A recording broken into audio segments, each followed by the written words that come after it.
My ex-wife used me for a green card, so I got her deported on our anniversary. Once the paperwork's done, I'm gone, she said. So I waited, smiled, and made sure she was on a one-way flight out of the country. You know that moment when your heart doesn't break, it just stops?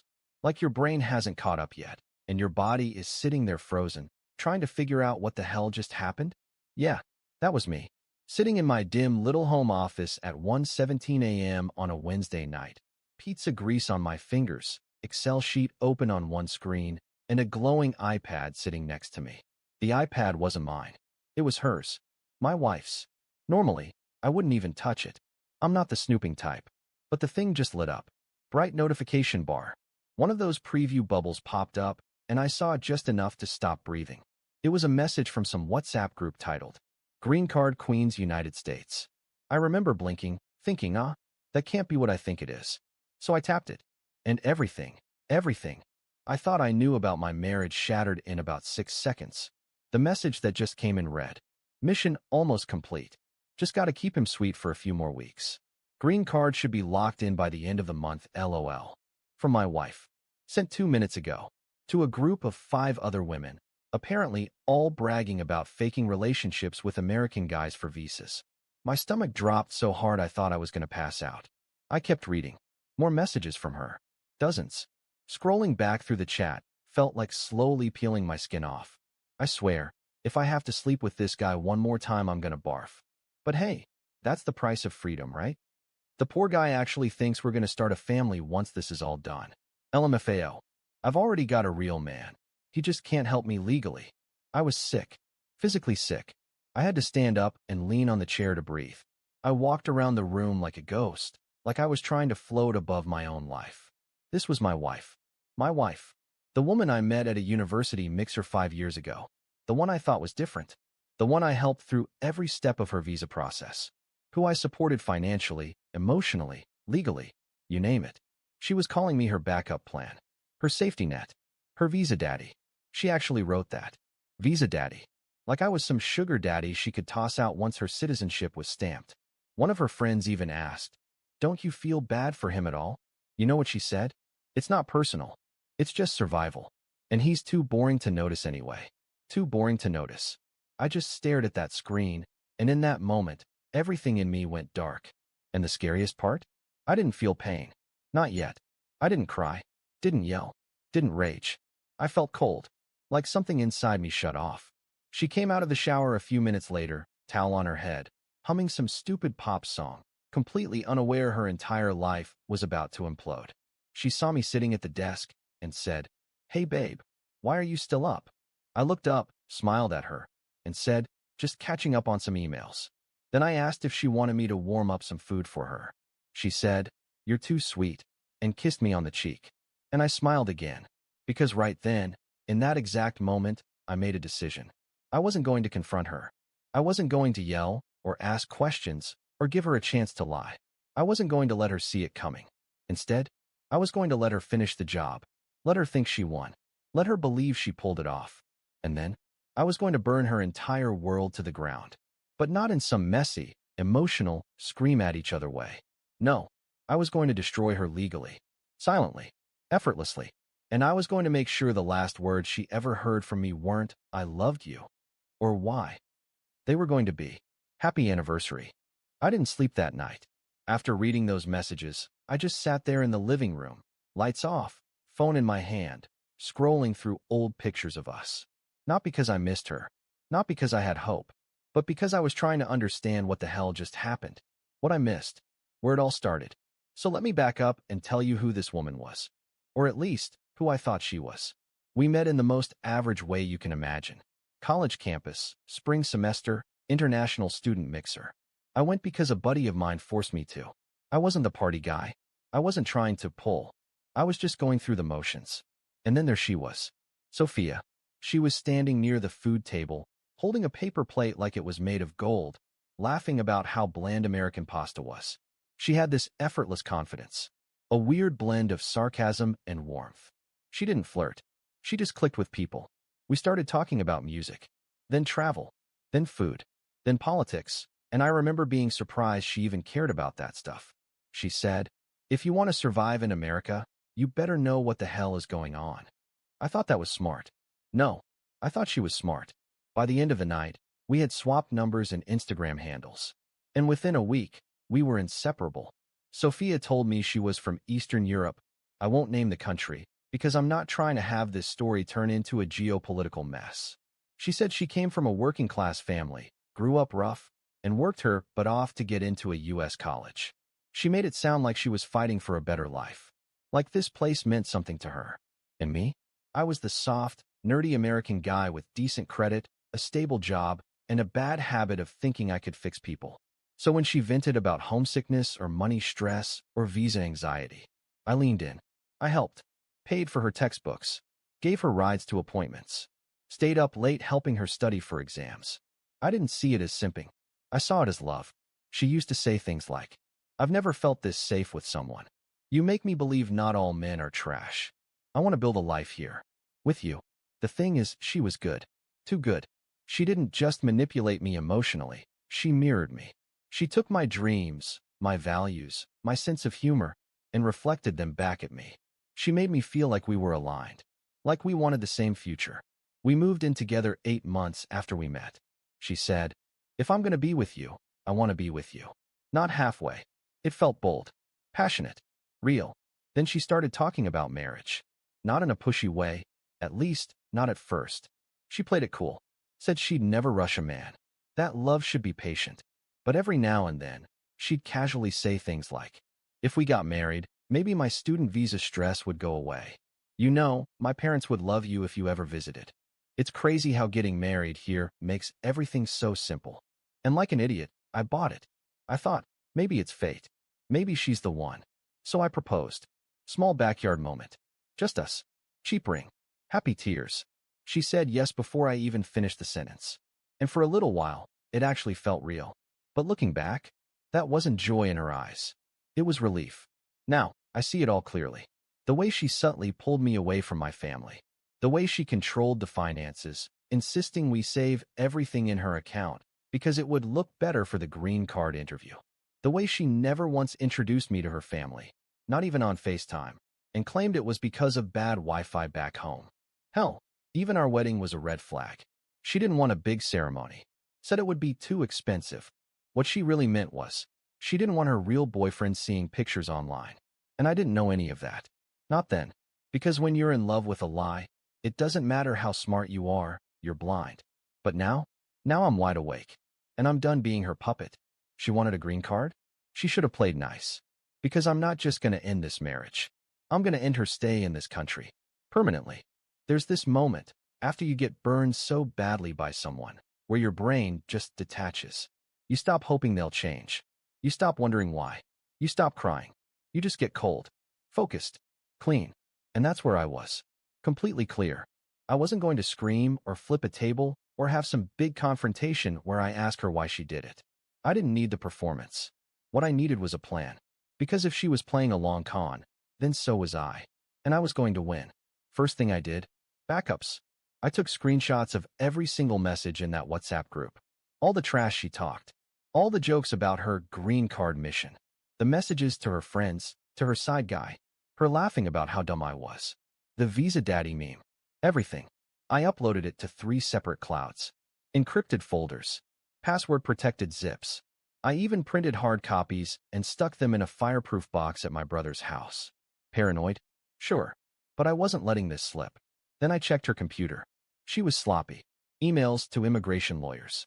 Application drafts. Proof she was tracking all the steps like a checklist. Hell, she had a folder literally titled Plan B Marriage Docs. Like I was just a backup USB drive for her American dream. There was even a budget spreadsheet for what she thought she'd get out of the divorce. Half my savings, alimony, maybe a chunk of the condo value once I sold. She had it all mapped out. Step 2, legal prep. I found an immigration fraud lawyer online. Discreet guy, works mostly with employers who suspect their staff are faking papers. Told him the whole story. He said, "You have enough to open an investigation yesterday." He explained how this works. Marriage fraud is a federal offense.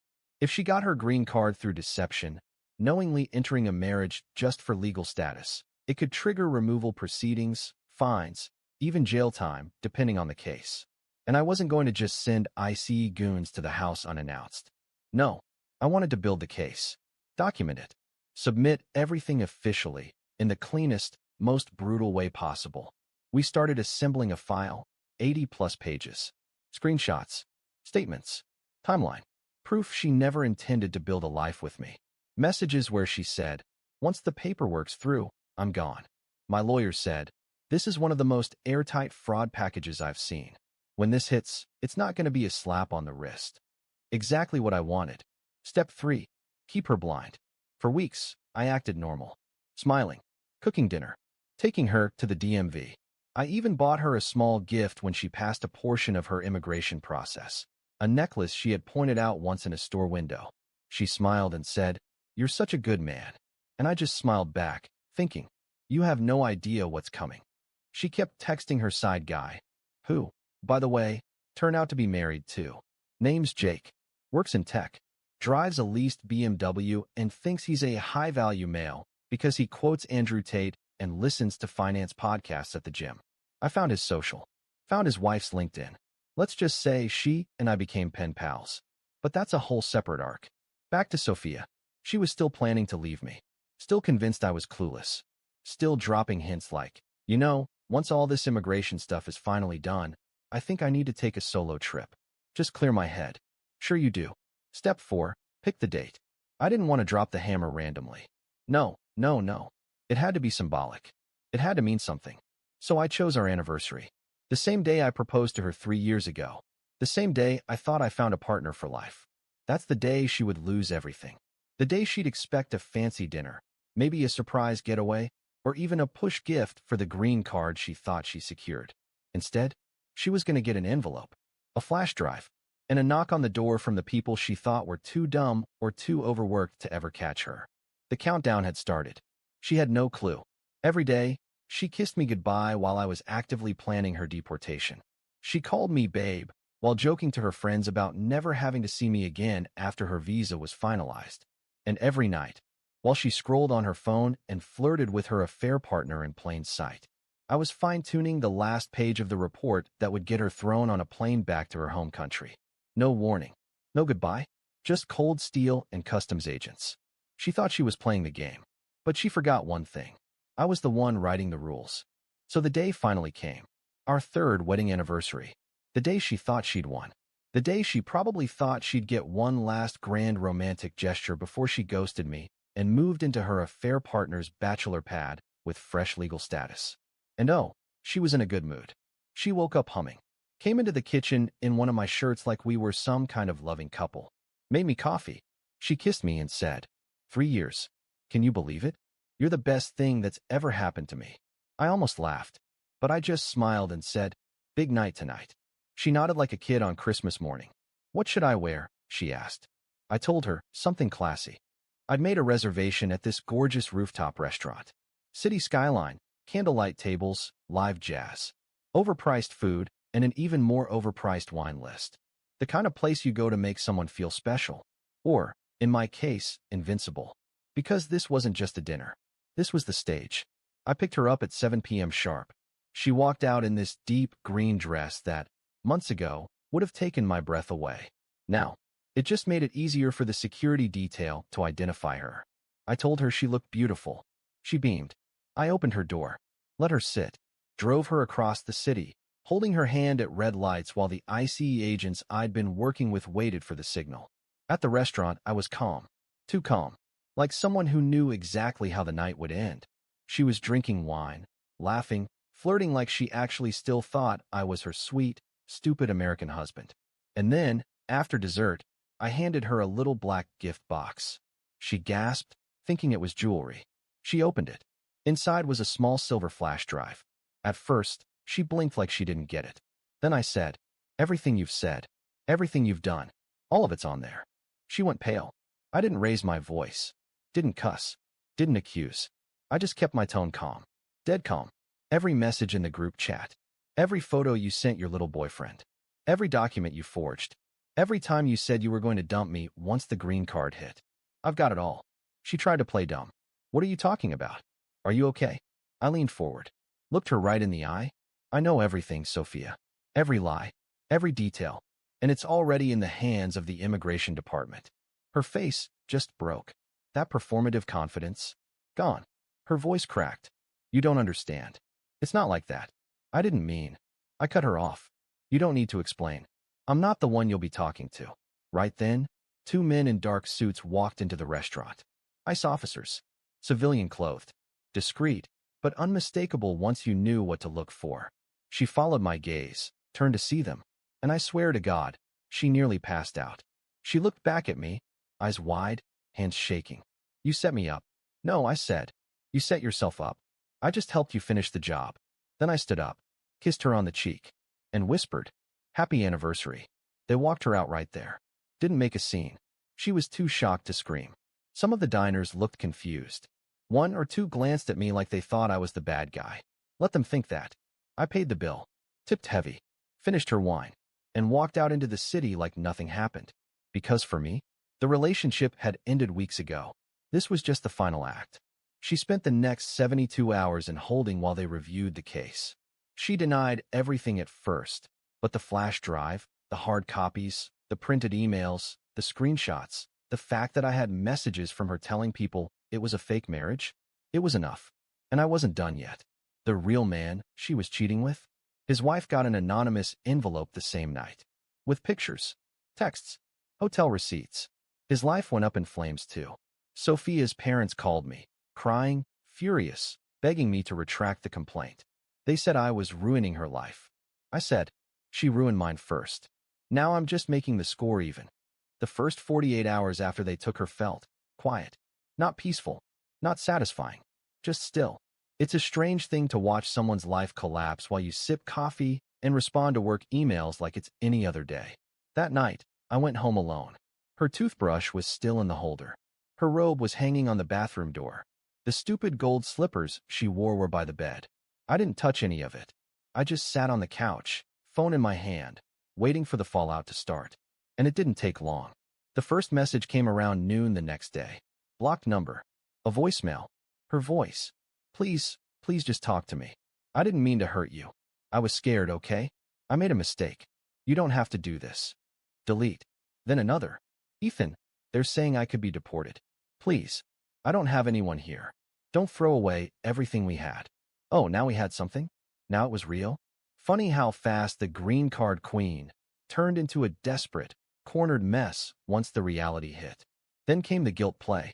She started telling people I was abusive, that I'd always controlled her, that she never really felt safe in the relationship. Yeah, that's the move now. She couldn't deny the evidence. It was rock solid. So instead, she pivoted to victimhood. Tried to paint herself as a poor immigrant woman who got manipulated by her evil husband. She told her friends I fabricated the texts, that I'd hacked her phone, that I was crazy and jealous and couldn't handle a strong woman. Meanwhile, I was forwarding her entire file to immigration lawyers, fraud investigators, and even a couple of watchdog agencies that monitor marriage scams. Let her talk. I wasn't arguing. I was filing paperwork. She was held for a week. Then she was released on bond while the deportation hearing was scheduled. And during that time, she came crawling. Flowers delivered to my house. Handwritten letters. Emails. Voicemails. Texts from unknown numbers. Friends messaging me. Even her lawyer tried to reach out with a settlement offer if I withdrew the complaint. I never responded. Not once. Because I wanted her to understand something. This wasn't about a broken heart. This wasn't about revenge. This was justice. She broke federal law. She lied under oath. She used me, publicly mocked me, and bragged about her scam to a group chat full of co-conspirators. And now she was facing the consequences. Not because I was cruel. Because I was done being her fool. The deportation hearing came 6 weeks later. She showed up dressed like she was headed to church. Hair tied back. No makeup. Sad eyes. Shaky voice. All an act. She claimed the messages were taken out of context. Said her friends were just joking. Said I misunderstood everything and was taking it too far because of hurt feelings. But the judge didn't care about her sad voice. He cared about the timeline. The group chat. The emails. The voice recordings. The matching IP logs. The duplicate files pulled from her own devices. Her side guy, Jake, refused to testify. Ghosted her entirely. Her lawyer tried to argue entrapment, said I'd tricked her into committing fraud. The judge asked, "So you're saying he tricked you into entering a fake marriage?" Silence. It was over. The ruling came 2 weeks later. Her green card application? Revoked. Her immigration status? Terminated. The fraud charge? Upheld. Penalty? Immediate removal from the country with a 10-year ban on re-entry. She sent me one last message the night before her flight. "You ruined my life." I didn't reply, because what I wanted to say was, "You never had a life here to begin with. You were just renting mine." And then, she was gone. I didn't celebrate. When she left the country, I didn't go out for drinks. Didn't throw a party. Didn't text the group chat, because I didn't have one. I just stood in my kitchen that morning, drinking cold coffee, watching the sunlight hit the tile like it always did. Same chair. Same clock ticking on the wall. But everything was different. She was gone. Not just out of my house. Out of my life. Out of my country. I'd be lying if I said I felt victorious. It wasn't joy. It wasn't satisfaction. It was just stillness. After months of chaos, lies, manipulation, and hidden war, everything went quiet. No more acting. No more pretending. No more brushing past her in the hallway, pretending I didn't know she was planning to walk away with my name and my bank account. It was over. I cleaned out the house over the next few days. Donated her clothes. Deleted the photos. Got rid of her weird imported teas and face creams and whatever else she left behind. That robe on the door? Gone. I even threw out the slippers. I didn't need souvenirs. Not from someone who looked me in the eyes, kissed me, and thought he's so easy to fool. Some people asked me if I'd ever date again. Eventually, yeah, but not right away. Right now, I'm dating peace. I'm dating quiet Sunday mornings and 8 hours of sleep and not being lied to in my own bed. I took time off work, traveled a little, talked to my family more. I started journaling. Not because I'm that deep, but because I needed to remind myself what was real again. What was mine. What I chose, not what I was tricked into carrying. I never posted about it publicly. Never named her. Never tried to cancel her. Because the truth? I didn't need an audience. I didn't need validation. She had the spotlight when she was mocking me behind my back. When she was calling me Visa Daddy and laughing about how dumb I was. Now she has silence. And a permanent note in her immigration file. People like her think they're untouchable. They think the system's too slow, the guys they trick are too weak, too boring, too soft to fight back. But boring guys? We're the dangerous ones. We don't explode. We document. We sit in silence. We play dumb. We give you rope. And when the time is right, we let you hang yourself with it. I'm not proud of what I had to do, but I'm not ashamed either. She wanted to turn our marriage into a transaction, so I gave her the receipt. And now, I wake up every morning knowing that she's gone, and I never have to fake a smile again. And that, my friend, is freedom.